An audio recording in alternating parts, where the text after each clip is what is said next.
Drama serial की ऐसी तेरी खुदगर्जी, आखिरकार शमशेर और महक थाने पहुंचकर बाबा साहब के खिलाफ एफआईआर कर देते हैं। उधर दिलावर साहब भी शमशेर को अपनी जायदाद से बेदखल कर देते हैं। आने वाली एपिसोड में आप सब लोग देखेंगे कि शामिर और शमशेर घर से निकल जाते हैं और शमशेर को जॉब के सिलसिले में, और उस दौरान महक घर पर अकेली होती है कि दरवाज़ा खटखटाने की आवाज़ आ जाती है। महक दरवाजे की तरफ जाती है और मेन गेट के सामने खड़ी होकर कहती है कि कौन हो। तो आगे से आवाज़ आती है कि मैं हूँ मकान मालिक। मकान मालिक और उसके साथ दो आदमी और भी होते हैं। उन दोनों ने मकान मालिक को वर्गलाया हुआ होता है कि ये वही फैमिली है जिसकी न्यूज़पेपर में खबर छपी है। दरअसल न्यूज़ में दिलावर साहब ने ये कहा होता है कि मैं अपने बेटे को अपनी जायदाद से बेदखल कर रहा हूँ। लेकिन शमशेर तो घर पर ही नहीं होता। इस पर मालिक मकान महक को खूब सुना देता है और साथ में महक को वो न्यूज़पेपर भी देता है जिसमें शमशेर को बेदखल करने के बारे में छपा था, और उसे कुछ ही दिन का मोहलत देकर कहता है कि ये घर बराह मेहरबानी आप लोग खाली कर दें। दूसरी जानिब शमशेर एक ऑफिस में चला जाता है और वहाँ पर वो इंटरव्यू देने के लिए, लेकिन उसको वहाँ बैठा दिया जाता है और उसके बॉस को पता है कि ये किसका बेटा है। तो शमशेर को जलील करने के लिए उसे बहुत इंतज़ार करवाता है और आखिरकार बॉस बाहर आ जाता है और वो शमशेर को अंदर बुला लेता है। शमशेर के सारे डॉक्यूमेंट चेक करने के बाद वो शमशेर को कहता है कि तुम एक अयाश और सरपरे बाप की बिगड़ी हुई औलाद हो, कोई नौकरी नहीं है हमारे पास तुम्हारे लिए। ये सुनने के बाद शमशेर को बहुत ज़्यादा गुस्सा आ जाता है और वो सामने पड़ा पानी का गिलास उठाकर उसके मुंह पर फेंक देता है कि आपकी हिम्मत कैसे हुई मेरे बाबा साहब के बारे में ऐसा बोलने की। बॉस अपनी सिक्योरिटी को आवाज़ देता है लेकिन शमशेर वहाँ से खुद चला जाता है और घर वापस आ जाता है। घर वापस आते ही महक उसके मालिक मकान का बताती है कि वो क्या कह कर गया है। इस पर शमशेर और भी ज़्यादा परेशान हो जाता है और महक को कहता है कि मुझे जॉब नहीं मिली और पता है क्यों नहीं मिली, कि मैं दिलावर साहब का बेटा हूँ इसलिए। इस पर महक शमशेर को कहती है कि तुम्हें अंदाज़ा हो रहा है कि हम जैसे लोग कैसी ज़िंदगी गुजारते हैं। इस पर शमशेर कहता है कि एहसास वाली बात है, और इस एहसास ने तो मेरी ज़िंदगी बर्बाद करके रख दी और मुझे कोई फ़र्क नहीं पड़ता कि मुझे बाबा साहब जायदाद से बेदखल कर रहे हैं। दूसरी जानिब जब शमशेर की मां को पता चलता है कि दिलावर साहब ने तो शमशेर को बेदखल कर दिया, तो वो अपने शोहर के पास आ जाती है और उसे कहती है कि ये आप क्या कर रहे हैं, प्लीज़ ऐसा ना करे, शमशेर समझ जाएगा, नाराज़ है, घर वापस आ जाएगा। इस पर दिलावर साहब कहता है कि ये वो मेरा बेटा है, उसकी रगों में मेरा ही खून है, वो कभी भी वापस नहीं आएगा।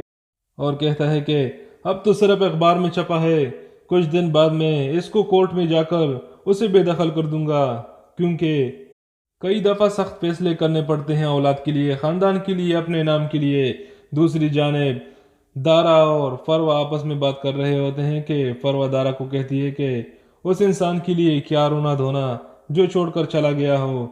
इस पर दारा कहता है कि जिस वजह से शमशेर घर छोड़कर गया है वो बिल्कुल सही है, और अगर बाबा साहब ने शमशेर को बेदखल कर दिया तो बहुत बुरा हो जाएगा।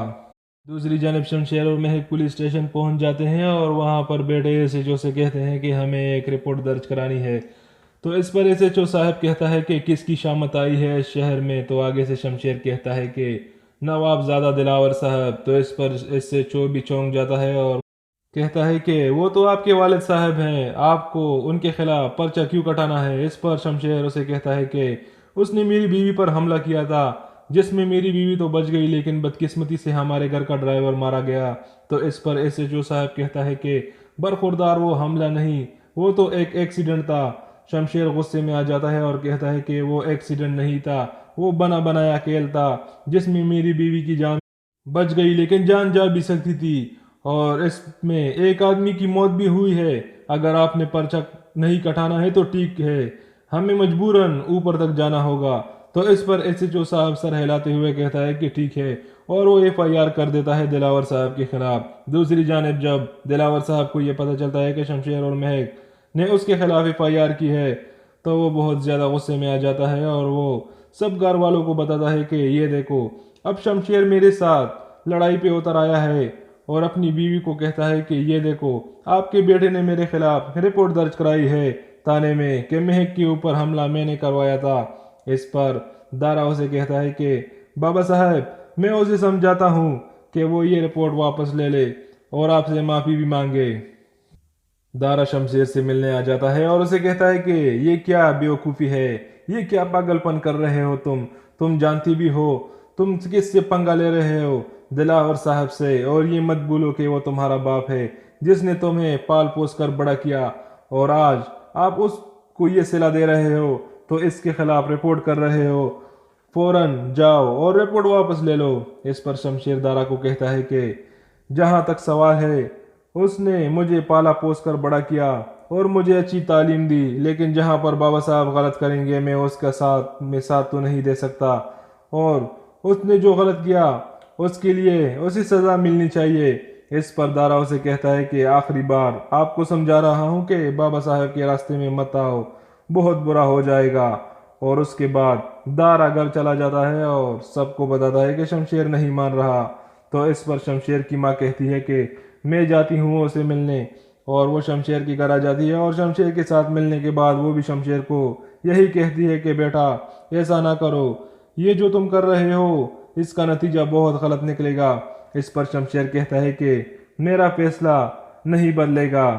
تو اس پر شمشیر کی ماں غصے میں آ جاتی ہے اور وہ شمشیر کو ایک تھپڑ بھی مار دیتی ہے کہ کیوں تم ہماری بات نہیں مان رہے ہو، کیوں اپنے جان کے دشمن بنے ہوئے ہو۔ اور آخر کار وہ بھی چلی جاتی ہے، اور گھر پہنچنے پر دلاور صاحب اسے کہتا ہے کہ آ گئی ہو اپنے بیٹے سے آخری بار مل کر۔